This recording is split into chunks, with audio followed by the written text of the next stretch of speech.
Россия вмешается в конфликт? Досмотрите это видео до конца, и вы узнаете, как Россия хочет влезть в наши дела. Подписывайтесь на наши обновления, чтобы всегда оставаться в курсе событий. Многими экспертами, особенно в Киргизии, рассматривался как попытка добиться расположения Москвы и, что еще важнее, попытка дать сигнал другим о поддержке Кремлем Душанбе. Безусловно, учитывая нашу общность в различных форматах, это ОДКБ и другие, конечно же, президент Путин всегда готов сыграть посредническую роль в разрешении острых проблем, которые могут возникать между странами-участниками, сказал официальный представитель Кремля.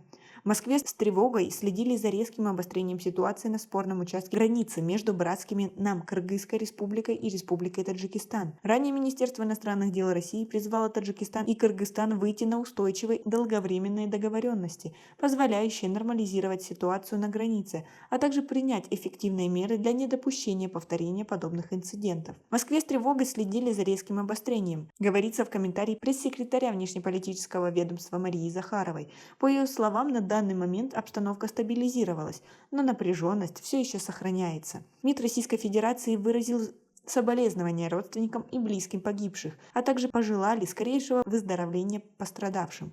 Как вы относитесь к таким словам? Свои ответы напишите нам, пожалуйста, в комментарии. Встречи заявляли, Москва не заинтересована в эскалации конфликтов в регионе и не станет защищать позицию только одной из сторон. Призываем стороны путем дальнейших переговоров в духе союзничества и добрососедства выйти на устойчивые и долговременные договоренности, позволяющие нормализировать ситуацию, принять эффективные меры для недопущения повторения подобных инцидентов, заявила официальный представитель МИД Российской Федерации. Также в сообщении говорится о готовности России всемерно содействовать решению любых спорных вопросов политико-дипломатическими методами. Накануне ООН заявила, что обеспокоена ситуацией на границе Кыргызстана и Таджикистана и будет приветствовать прекращение огня. Мы также в курсе, что оба государства заявили о том, что они договорились о прекращении огня.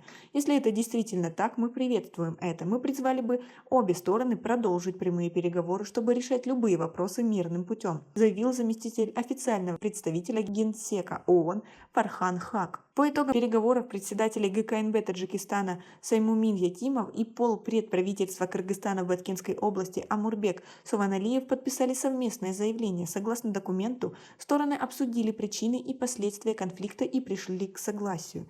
Прекратить вооруженный конфликт, отвести личный состав и боевую технику к местам постоянной дислокации, принять меры к недопущению эскалации напряженности, создать совместную рабочую группу из числа сотрудников правоохранительных органов и сотрудников исполнительной власти двух стран для полной реализации намеченных мер и создания соответствующих стабилизирующих условий для плодотворного переговорного процесса в интересах двух дружественных народов и государств.